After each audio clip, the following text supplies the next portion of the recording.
All right, class. We're looking at Unit 8. Again, Unit 8, you want to look on the portal. Make sure you look for the quiz, 5 or 6 questions after the presentation. Also, when you look, either again, course information, okay, unit in detail. I'm going to try to put everything today into under Unit 8. So look for Unit 8 quiz, Unit 8 information. So let's start looking at adult CPR, cardiopulmonary resuscitation. It is vital that we understand, and again, the Good Samaritan Act encompasses us that we do not have to worry if you think you're going to do something wrong. It's better to act than not to, or to react better than not to. So at this time, let's start adult CPR. When it comes to CPR techniques, any person over the age of 12 should be considered an adult. No matter a person's age, there are two really important numbers you need to know to perform effective CPR. Those numbers are 30 and 2. 30 is the number of chest compressions in one cycle of CPR. You give compressions at the center of the chest on the lower half of the breastbone at a rate of 100 to 120 compressions per minute. Push hard, at least 2 inches deep hard, and fast. You might be surprised what giving 100 compressions per minute feels like. It's almost 2 compressions a second. Don't be intimidated. You'll get a lot of practice performing CPR in your missions. Just keep thinking. Push hard and push fast. The next number, 2, is the number of rescue breaths you'll give after each set of compressions. You'll open the person's airway, seal the airway, and give 2 rescue breaths. To provide effective care, it's important to minimize interruptions between compression cycles. Try to keep those interruptions under 10 seconds. This means that once you've completed 30 compressions, you should be able to give 2 rescue breaths and begin your next cycle of compressions in no more than 10 seconds. So, that's 30 compressions, 2 rescue breaths, and repeat. And repeat, and repeat, until the person shows obvious signs of life, an AED becomes available, and no other trained responder is available. You have performed 5 sets of CPR, and another trained responder is available to switch, or EMS personnel take over, you are too exhausted to continue, or the scene becomes unsafe. I'm going to pause right here so you can look through the briefing summary. Our next phase is to go to the mission, and we're going to go through CPR, adult CPR.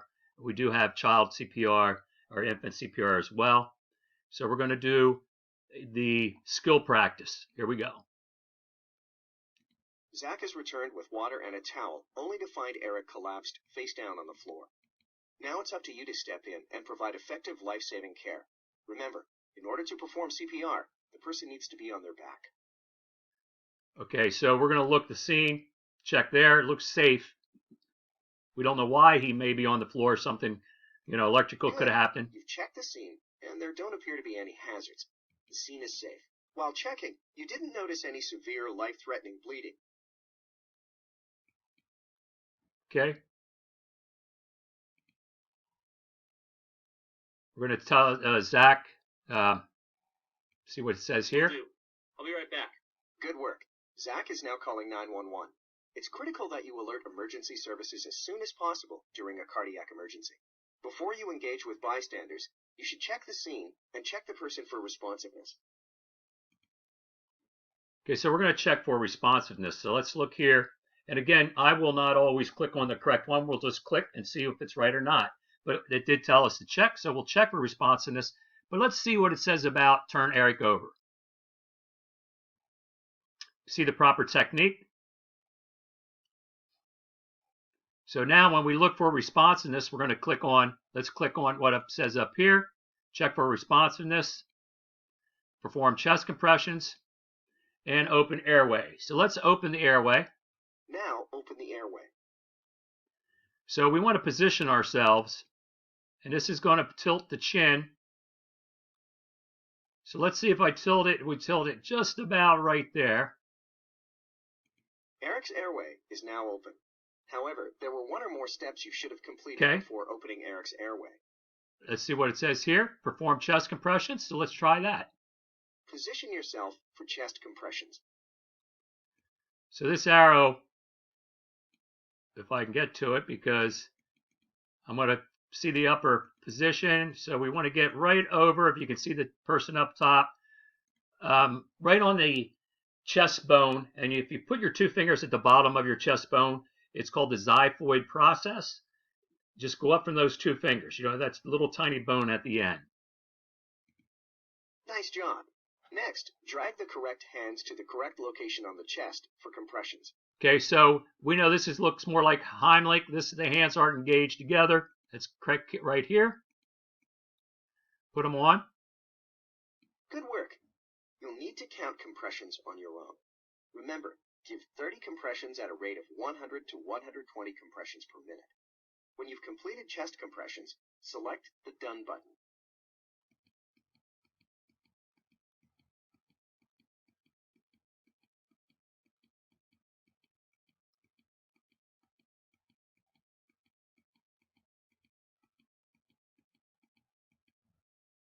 Well, you're not quite there. Okay. You need to give 30 compressions at a rate of 100 to 120 Okay, so I went a little bit fast. One of the key ingredients there is to the song by the Bee Gees, Staying Alive. I won't sing it for you because I won't embarrass myself. But again, that is a compression rate you want to go to. So we check there. We got to perform chest compressions. Okay, give rescue breaths. So now when we go through the rescue breaths with the position, you can see where it is. And we want to give 2. You have given 2 rescue breaths, but you failed to open the airway first. Okay, good you should point. Move on to the next step of CPR instead of giving additional breaths. All right, I called 911 and they said they're just a few minutes away. They told me you should keep doing CPR. I checked with the manager about the AED, and the battery is dead, so we can't use it.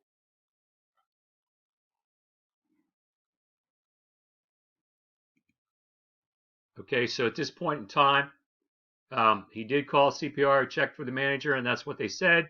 Let's just click through our spots again. So this would be the chest compressions. Again, opening the airway, give 2 rescue breaths, and this is the original. When we go down again, this is back to the scene. So we're going to go back to return to mission home.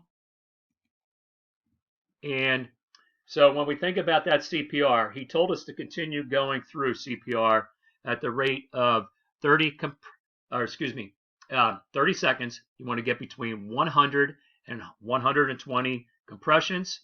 Then immediately go open the airway, do the tilt that you saw in the video, and give 2 breaths and continue your CPR. Any questions? Okay, that looks good. So I'm going to add another video with this. It'll be one just kind of captivating, more of a live scene with CPR. I know you've watched a few of those before, but again, repetition is a key ingredient to be successful with CPR.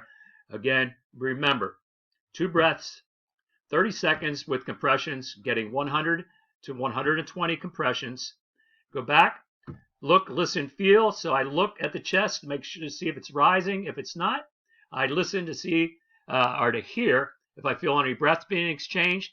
Okay, and I can also feel on the side of my face. Remember, when you open the airway, you tilt the chin back at about halfway before a full tilt, but you get the chin up so you can get the breaths. You don't want anything lodged in the airway. Any questions?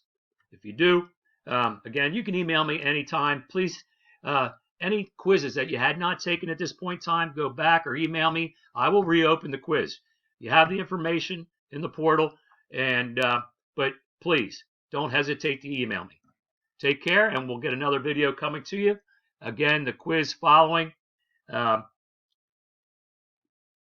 And we're about at 8 minutes or 9 minutes or so. Okay, thank you.